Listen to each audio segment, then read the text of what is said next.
The New York Islanders fall 2-1 to the Montreal Canadiens in overtime. And holy moly, if there's ever a team that follows the script, it's the New York Islanders. This is it's just we just keep regurgitating the same story over and over and over again. Islanders lose in overtime. Islanders lose in a shutout. And the scores are always low. 2-1, 1-0, 3-2. It's laughable. It really is. I mean, 10 overtime games out of 25. I mean, that's just nuts. It's But what does it do? It keeps us afloat. It keeps us afloat. So ridiculous. I gotta tell you this. I really have to tell you this. Everybody knows why the NHL scoring system is the way it is. It makes the owners money. It keeps teams in the playoff races longer so that the fans think their team has a chance. So they always want to make sure to tune in or go to the game, whatever they can do, or buy some merch to cheer their team on. And I can tell you this, and this has been going on for some time now. This this scoring system is so bogus. There's only if you're gonna have the 3 points in there, you have to do this. Like you have to do it like soccer. It's like 3 points for a win, one for a tie, and nothing for a loss. And but I mean, you could even go 3-2-1 if you wanted to get a little bit closer, but because of the way the standings are set up, that people can lose as many games as the Islanders have lost this year. And I have to take a look at the standings, but what? We have 8 wins out of 25 games now. And one of those, two of those are from a shootout, and one from overtime. Like, whoo, doggy, this team's in a little bit of trouble. So, to nobody's surprise, we open up. Actually, it's a good road period. The Islanders play well. There's been nothing wrong with the Islanders' effort level throughout this entire season. I will give them kudos where it's due. But to nobody's surprise, even though we have a good first period that we come out of it nothing, nothing. But being on the road, you have to look at that as a positive. But with the Islanders, it just usually means we can't finish. It pretty much is what it means. And me and one of my buddies were talking about Line before the game, and he said, "Well, it's guaranteed Line will score against the Islanders tonight because that always happens to the Islanders when somebody makes a debut or they score their first goal or whatever it is." But I decided I was going to be optimistic and turn the tables and goes, "No, he won't." But early in the second period, Line with a power play goal. Uh, from Hudson and Suzuki. PK lets us down again, and we're down 1-0. And this game is starting to look a whole lot like another Ilya Sorokin 1-0 loss. And somehow, some way, well, actually, it was good pressure put on, but a very scrambly Anders Lee gets his team leading 11th goal for the Islanders from Wallstrom and Dobson. So, and that was just with a minute left in the period. So that was a huge goal. And I'm thinking to myself, well, maybe we can get a point out of this game. And that's kind of the way I'm seeing it because I was seeing a 1-0 ending. So I guess I was happy about that. In the third period, I thought we put on some really good pressure for the first half of the third period, and then all of a sudden we had a very long 2-minute shift in our end, and that seemed to turn the tide for the rest of the third period. But it was for the rest of the third period, it was more back and forth. But the Islanders had kind of owned the first 10 minutes, and then they kind of took the gas off after that shift. So anyway, we get to overtime. We got ourselves a point, and what are we now? I guess we're 1 win and 5 losses in overtime. And before overtime, I said to my buddies, I said, Why doesn't Sipikov get on the ice on 3-on-3? I mean, obviously what we're putting out there is not working. And I don't believe in it has to be all fast skaters. The way 3-on-3 is played now, you don't have to be a fast skater. You just need to keep the guy in front of you and then take advantage of 2-on-1s and whatever. And I can't think of, I mean, Siplikov and Lee are probably two of the best NHLers at protecting the puck. Protecting the puck on 3-on-3 can be just as important as speed. So, definition of insanity is just rolling out the same players. That's exactly what we did. Just we took two, 3 person pairs and rolled them. And why not? Uh, I this is one thing about hockey that just always bothers me, and it kind of ties in but I don't want to sound like a complete 100% conspiracy theorist, but it kind of ties in with the politics of hockey. Not so much, but it's an ingredient of politics in hockey. And when I say politics in hockey, it's like, okay, this is the way it's going to be. Only fast players can go into overtime, and these are our 3 fastest.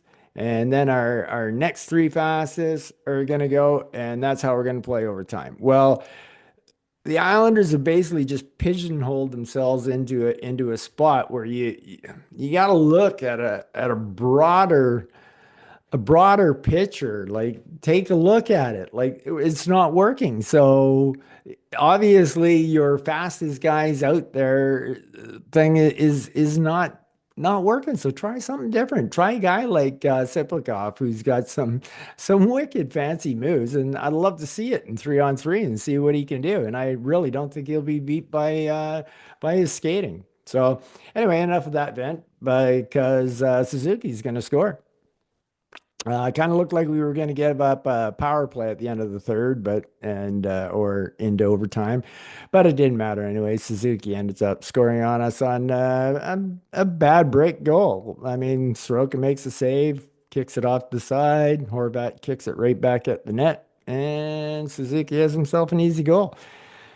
Nothing you could do about that. And it's kind of hard. It's not like I'm really down on the Islanders tonight. I mean, they played a good game. Overall, they played a good game. They probably played a better game than the Montreal Canadiens. And they were rewarded for it with a point, I guess. Uh, you think at some point you have to start walking away with 2 points and things like that. But once again, it's just us treading water. It's just us holding up until the cavalry comes back. And I don't know when that's going to be because Duclair's 6 weeks is on the 5th. And today is the what, third? Okay, so he should be back because it's 4 to 6 weeks, right? And then the other guys were just a week behind him. So all our guys are coming back, right? No, because the Islanders like to lie to their fans and give them no information at all. All right, let's talk about the players tonight. I've already kind of talked a bit about Sipakov, but I just thought he had another outstanding game. He just does so many little things right. Uh, I've talked about them all in the other podcasts and that. I really don't have to go over them. He was just outstanding again tonight. The second line was really good. That is just a magic line for us. And if we can ever get our first line, supposed first line back together again of Barzell, Horvat, and Duclair, we might be able to start doing some damage, but until then, we're SOL, and we need. It's sad to say we need more production out of the Nelson line, but they gave us 3 goals last game for so they can't do it every night. Need some production from other people as well. Holmstrom, I thought had an okay game. Nothing fantastic. He was on the ice for the 3-on-3, but how you can't blame anybody for that 3-on-3 goal. So it's kind of sad to pick up a minus for that. But overall, I just thought Simon had a pretty bland game tonight. Didn't do a lot of things good. Didn't do anything really wrong.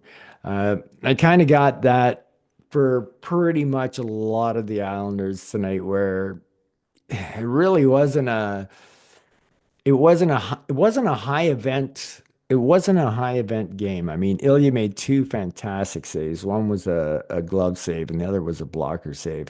That's a high event moment. And Montembeault actually had a couple of high event saves too, as well. But as for sustained action and high level event hockey happening, I didn't see it. I saw a good hockey game with a lot of people skating, a lot of people checking, a lot of people doing the right things. And when it comes to a podcast, talking about them doing all the little things right on back checking, it's not much to talk about. So unfortunately, that's what I've got for a lot of these people tonight.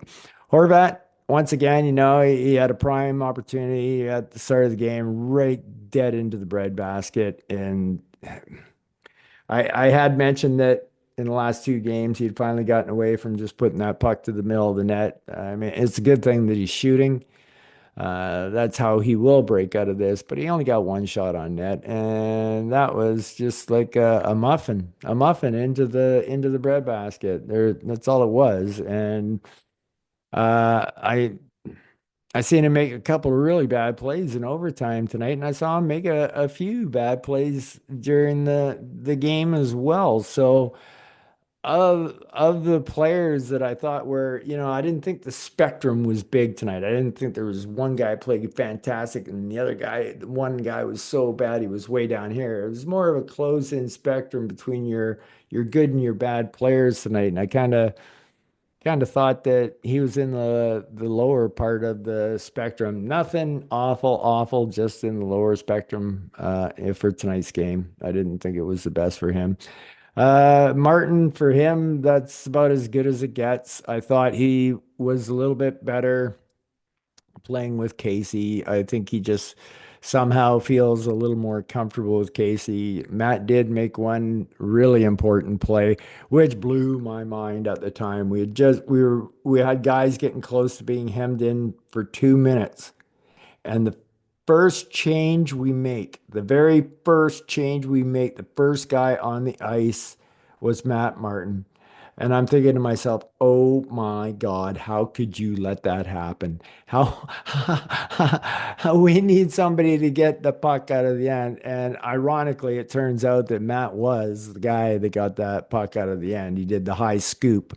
As soon as he got the puck, he got it out right away. So a little tip of the cap for Matt on that. So a nice play there, Matt. Well done. But like I said, I thought he played better because he was playing with Zeker, which made him a little better. And also Hudson bashing. I think Hudson kind of fits into the mold that Matt is kind of used to. So Casey bashing and Matt was a much more uh, comfortable setting for Matt, which makes him feel like then he really knows what he has to do, which is not a whole lot. Try to do some checking and do what you can on the forecheck, and definitely don't get scored on. So definitely not Matt's worst game of the year, that's for sure. And Fashing, I thought was also very. I thought he I thought he worked hard out there tonight.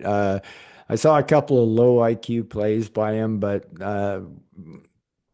you can't be expecting the world out of the type of position player that Hudson is for this team. I mean, he doesn't even have a guaranteed roster spot once everybody's healthy. So uh, I'll take the effort that Hudson gives every time. I know the guy gives it his all.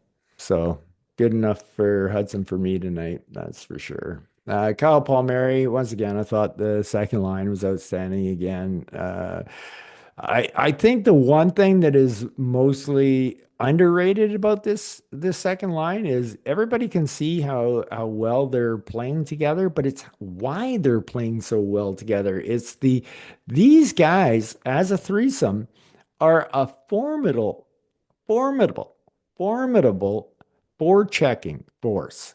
These guys are on top of the other team. They are making steals. They are winning it on the boards, but they are on top of the other lines like nobody's business. They are making it happen for themselves. Uh, you would think normally your best forechecking line should be your fourth line because that's basically what they should be specializing in. But I'm telling you that line of Nelson, the three of them, man, they're like little animals after him. It's awesome to see, and it's one of the huge reasons why that line is having such big success. Uh, Wallstrom, welcome to the offensive zone, Wally. Man, that must have felt good for you tonight, being able to play with Pajot and McLean, and actually got a chance to play in the offensive zone tonight more than you were in the defensive zone. That must have been just a thrill. I thought Wally had a really good game. He was forward checking like a demon. He was digging at pucks out of the corner. He was back checking. He was doing everything he could, and you could tell he was having fun being in the offensive zone. The very same thing could be said for Kyle McLean. You could see the two of them were having fun out there in the offensive zone, and they were flying.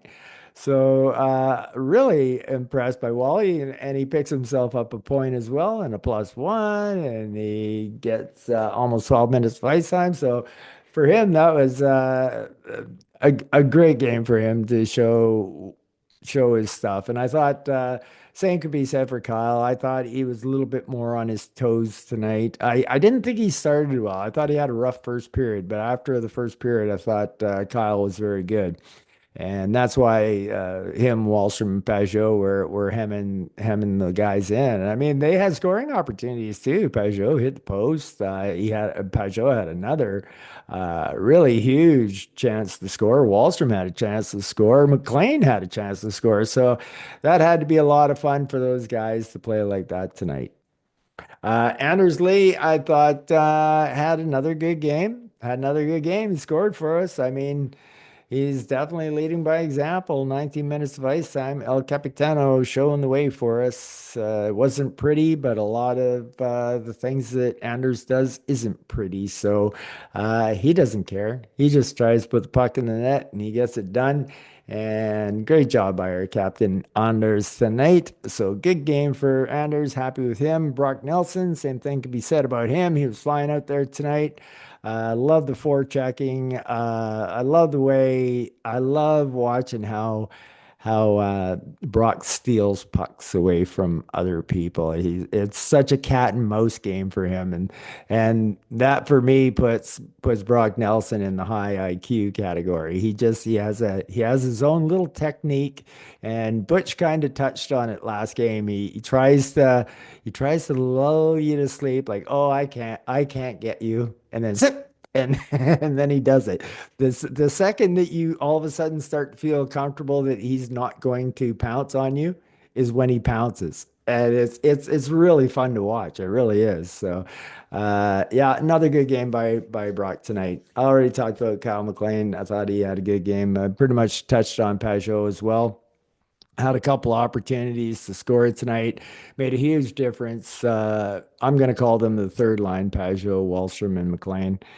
And definitely, I thought his his energy level looked low, but not from the lack of trying. So I think he was just coming, getting back into the groove, being back after being off with, I guess some of it was illness as well. So uh, I thought a really good game by Pager. Cizikas, I thought had a pretty good game playing with Matt and Hudson because they just played the way Casey always used to play 2 years ago. So obviously not at the high tempo that he did, but they were effective tonight. So good game by Casey. 11 minutes for him as well. So overall pretty good. Ryan Pollock, just another outstanding game for us on defense and also trying to make things happen on the offense. 23 minutes ice time. Just another solid super game by him. What can you say? Noah Dobson, man, this guy continues to make some really bonehead plays. Like once again, we're talking about hockey IQ. Now here's an example of no hockey IQ. We we we just got hemmed in on 3-on-3. One of our guys gets off the ice. You jump on the ice, Noah. You're the replacement. There's still two guys who've been on there a long time, and the puck comes to you immediately, and you scoot down the right-handed boards and take a shot from a bad angle with the D man kind of on you. Everything can go wrong on that play, and so little can go right. The odds of you scoring from where you took that shot were minimal, and it was so predictable. I mean, I could see it happen before it even happened. All of a sudden, the Habs break out on a 3-on-1 because the puck goes rimmed around, and guess who's our one man back? It's Holmstrom. And not only is it just Holmstrom, a forward, but it's Holmstrom, the guy who didn't get a chance to change. Like, just not it's just not there. Is sometimes it, yeah, I have other examples again. Uh, I'm pretty damn sure that that's the reason why Patrick called the timeout in overtime. I actually saw. I don't know if you guys saw this. There was a couple. I think there was an Asian couple there. The wife was in a Habs jersey, and the husband was in an Islanders jersey, and you can see Patrick yelling at the team. And then I saw the guy in the Islander fan. He was looking at Dobson. He was going like, I'm thinking to myself, I'll bet you Patrick is saying the very same thing to Dobson right now. Like, think out there, think. Like, it's not that hard. Man, some guys are just so oblivious.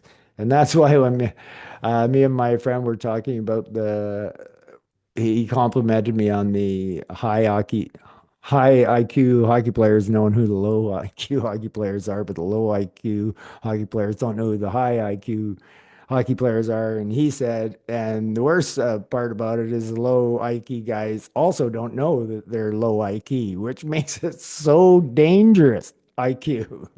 So it makes them even more dangerous when they don't know that they're not very smart. And I'm telling you, no, that's about as dumb a play as you possibly make. I mean, unbelievable. Scott Mayfield, I just saw it had another one of his kind of warrior games. He's getting back down to his more normal ice time of 15 minutes, and I thought he was solid for it. Staying and even on the game. Didn't do anything wrong that stood out in my eyes. I thought Romanov had a pretty good game. He got some good ice time at 23 minutes. I thought Romy definitely is stabilizing off Dobson for us because and we need it. And Romy's playing pretty confident right now. Playing pretty confident. Love when he steps up, makes his hits. It's all good. Grant Hutton, I thought had a solid defensive game. Nothing spectacular. Um, Saw a giveaway or two that was not the best, but not the worst either. It wasn't in a dangerous situation or anything like that. Isaiah George, he got 17 and a half minutes tonight. And I thought he was a little bit dangerous out there a couple of times tonight. He's got to be He's good. There's no doubt he's good, but sometimes he's.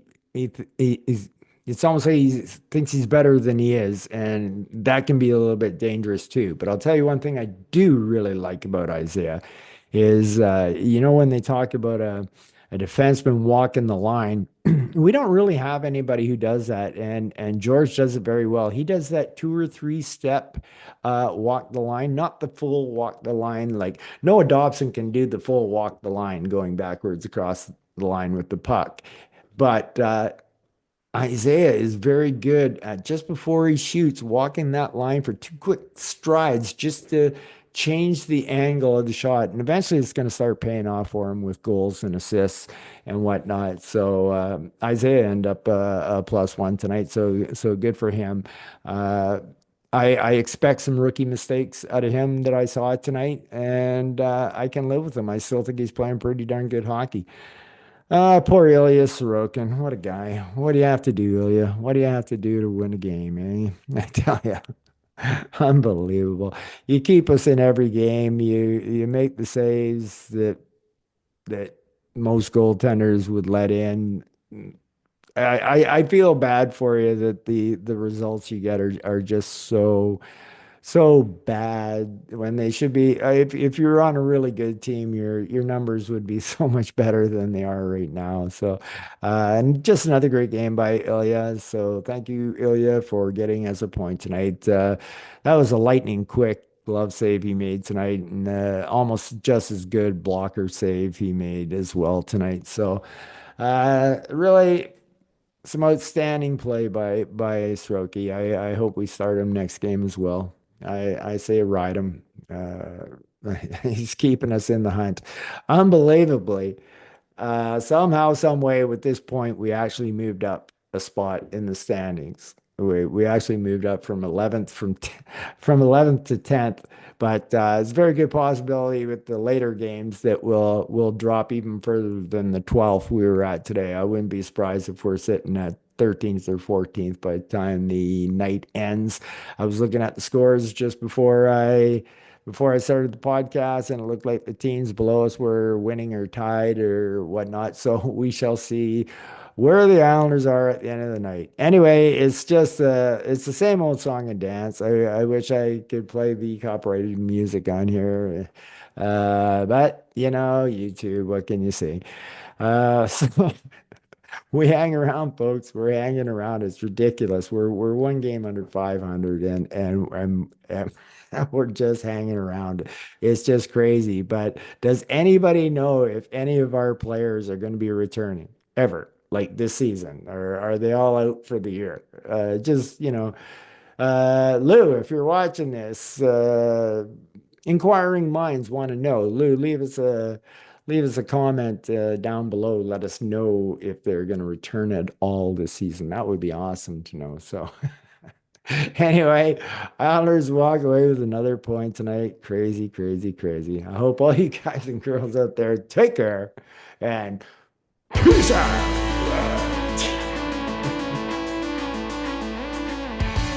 It's the same old song and dance.